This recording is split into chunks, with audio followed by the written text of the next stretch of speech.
Hello and welcome to Jeet stories. अगर आपकी कोई समस्या है तो आप मेरे को लिखेंगे questionjeet@gmail.com पे। आप लिख रहे हैं, बड़ा अच्छा लग रहा है, लिखते रहिएगा। और आपकी अचीवमेंट नहीं आ रही, अचीवमेंट है तो लिखेंगे answerjeet@gmail.com पर। आज का एपिसोड शुरू करते हैं। जिन्होंने आज पहली बार जो ये एपिसोड देख रहे हैं वो जीत स्टोरीज सर्च करें यूट्यूब में और प्रीवियस एपिसोड जो हैं वो भी एक बार देख लें। बड़े ही इंस्पिरेशनल स्टोरीज़ रही हैं और कुछ ऐसी क्वेरीज हैं जो आपकी किसी की भी समस्या हो सकती है वो, और उसका समाधान आपको उस क्वेरी में मिल सकता है। तो ज़रूर देख लीजिएगा। जीत स्टोरीज़ वन वर्ड, याद रखिएगा, जीत स्टोरीज़ के बीच में गैप नहीं है। जीत स्टोरीज़ वन वर्ड है। सर्च करिए यूट्यूब में, हो सकता है पहले कुछ और सर्चेज में आए, उसके बाद जीत स्टोरीज़ आएगा जिसमें सारे एपिसोड्स होंगे। सारे एपिसोड ज़रूर देखिएगा आप एक बार, बड़े ही इंस्पायरिंग है और मज़ा आएगा आपको देख के। चलिए आज का एपिसोड शुरू करते हैं। इंस्पिरेशनल स्टोरीज़ में जो कहानी है वो बड़ी ही एक, जिसे कहते हैं ना, हो सकता है सबको बहुत ज़्यादा पसंद आए, एक बड़ी ही जो आज की सच्चाई है उस पर बेस्ड है ये कहानी, कि आज की रिलेशनशिप्स की सच्चाई क्या है। दिल्ली की कहानी है ये।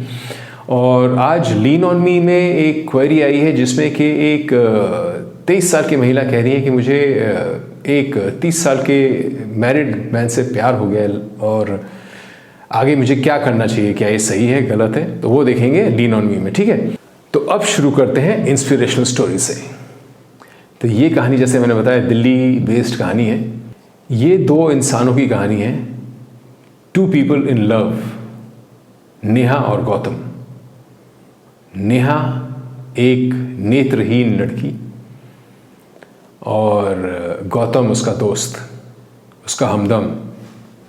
नेहा को सिर्फ एक इंसान से प्यार था, वो था गौतम। अपने माँ बाप, अपने बाकी सब रिश्तेदार, दोस्त, वो सबसे ज़्यादा प्यार था उसको गौतम से। जितना टाइम हो सकता था वो लोग साथ स्पेंड करते थे, बहुत प्यार करते थे एक दूसरे से।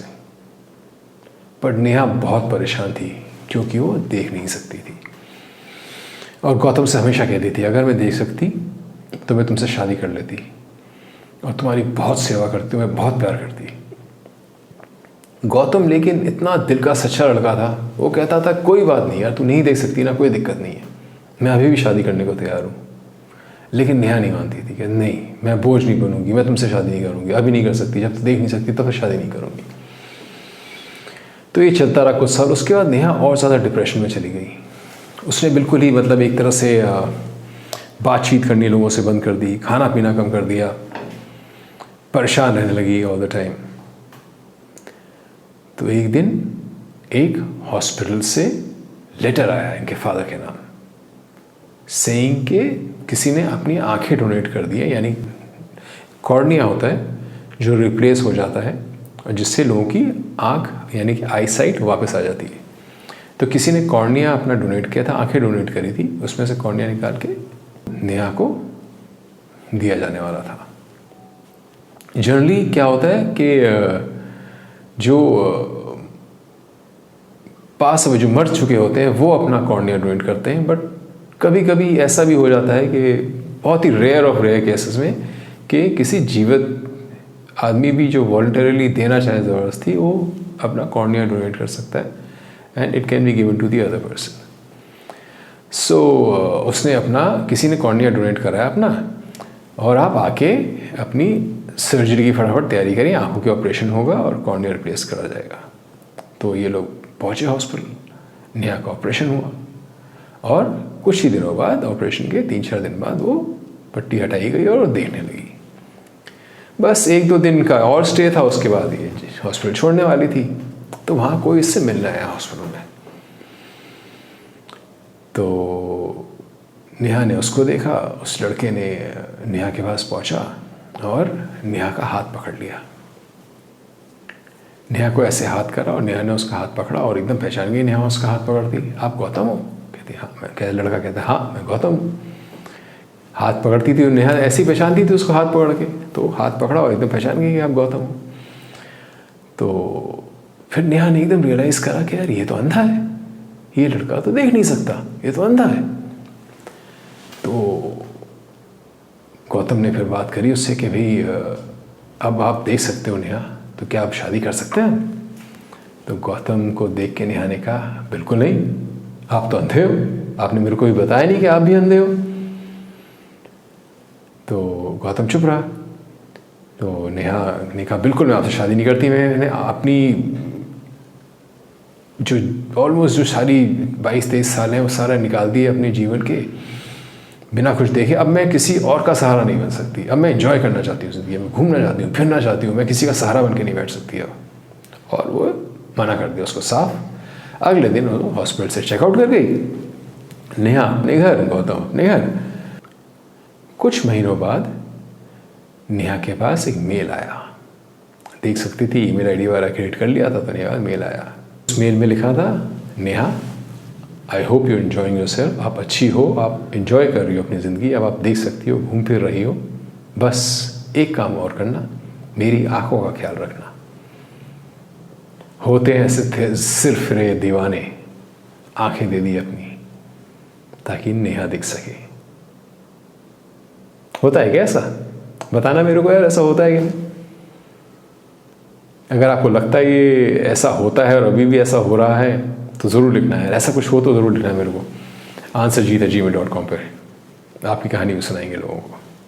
तो आइए आज चलते हैं दूसरे चैप्टर में। दूसरा चैप्टर लीन ऑन मी, जिसमें कि लिखा है, इन्होंने अपना नाम नहीं लिखा, ये कहती है मैं 23 साल की लड़की हूँ, मैंगलोर से, बैंगलोर के पास सिटी है मैंगलोर से हूँ, और मैं एक 30 साल के मैरिड मैन से I am in relationship with 30-year-old married man, यानी कि मैं 30 साल के एक इंसान के साथ, एक आदमी के साथ रिलेशनशिप में हूँ। He wants to divorce his wife as they are not physically or mentally compatible, but it's been 2 years and he hasn't done that yet and keeps postponing it after every few months. On the other hand, my family is pressurizing me to get married. Should I drop this relationship or continue? तो कहती है मैं ये हर कुछ महीने में कह देते हैं कि भाई मैं अपनी बीवी को डिवोर्स देना चाहता हूँ, लेकिन देते नहीं है। ऐसा करते हुए इनको 2 साल हो गए। 2 साल से ये टाल रहे हैं, इंसान जो है 30 साल के पुरुष जो है ये 2 साल से टाल रहे हैं इस कन्या को, जो 23 साल की लड़की है, इनको 2 साल से कहे जा रहे हैं मैं डिवोर्स दे रहा हूँ, दे नहीं रहे। और इधर इनकी फैमिली वाले इनको प्रेशर दे रहे हैं कि भाई तुम शादी करो, तुम्हारी उम्र हो गई 23 साल, तुम शादी कर लो। तो अब कहते क्या मैं इस रिलेशनशिप से कंटिन्यू करूं, वेट करूं, और या मैं फिर अपनी फैमिली से जो कह रहे हैं वो कर लूं। तो देखिए ऐसा लगता है, मेरे को ऐसा लगता है कि आपको ये रिलेशनशिप से एकदम निकल जाना चाहिए। जो 2 साल से नहीं कर पाया वो अब क्या करेगा? मेरे ख्याल से ये जो हैं आपके दोस्त हैं, ये ना 2 नाव पे सवार होकर चलना चाहते हैं इकट्ठे। अपना सोशल जो स्टैंडिंग है वो भी बरकरार रखना चाहते हैं कि मैं अपनी बीवी के साथ भी रह रहा हूँ, देखो सोशली मैं सब ठीक है मेरे साथ, और आपके साथ भी रहना, आपके साथ भी टाइम स्पेंड करना चाह रहे हैं। तो मेरे ख्याल से तो आपने बहुत टाइम दे दिया 2 साल, लेकिन एक ऑप्शन है आपके पास अभी भी, जहाँ आपने 2 साल दिया है आप 2 महीने और दे दो उनको। 2 महीने मतलब 2 महीने, और वहीं अपने परिवार वालों को अब 2 महीने का टाइम और ले लो उनसे। उनको भी कह दो मेरे को 2 महीने आप प्रेशराइज ना करें, मैं कुछ एक डिसीजन लेना चाह रही हूँ, 2 महीने का टाइम लगेगा मेरे को, मैं आपको क्लियरली 2 महीने बाद बता दूँगी। और वो आई एम श्योर वो आपके परिवार है, they can wait for 2 months, कोई ऐसी दिक्कत नहीं आएगी। यहाँ पे इस इंसान को आप 2 महीने का टाइम दो, और अगर 2 महीने में नहीं करते ये जो कह रहे हैं कि मैं डिवोर्स दे दूंगा और आपसे शादी कर लूँगा, 2 महीना 1 दिन ना हो, 2 महीने मतलब 2 महीने। In 2 months, what I'm trying to tell you is give this person 2 months and tell your family that you need another 2 months as you're on the verge of deciding, right? So you tell your family you need 2 months, you give this man 2 months. If this man cannot do it in 2 months, then he'll never ever do it. So not a day beyond 2 months. Drop him after 2 months. Tell your family to look for a boy for yourself and get married. 2 महीने बाद अपने family को बोलो लड़का ढूंढे और आप शादी करो। इस इंसान को ज़िंदगी भर के लिए निकाल दो अपनी दिलो दिमाग से, और कभी मत मिलना इससे फिर। मुझे ये इंसान बहुत सही नहीं लग रहा है। 2 साल से आपको घुमा रहा है, अब बस 2 महीने, not a day more than that. Yeah? And tell me after 2 months what happens. If you want, I can speak to your family and I can speak to this man. Yeah? So we'll take it forward from there. तो ये था आज का episode दोस्तों. Like subscribe जरूर करना यार. And we meet again with a very inspiring true life story next episode में. जय हो, till we meet again. Bye bye.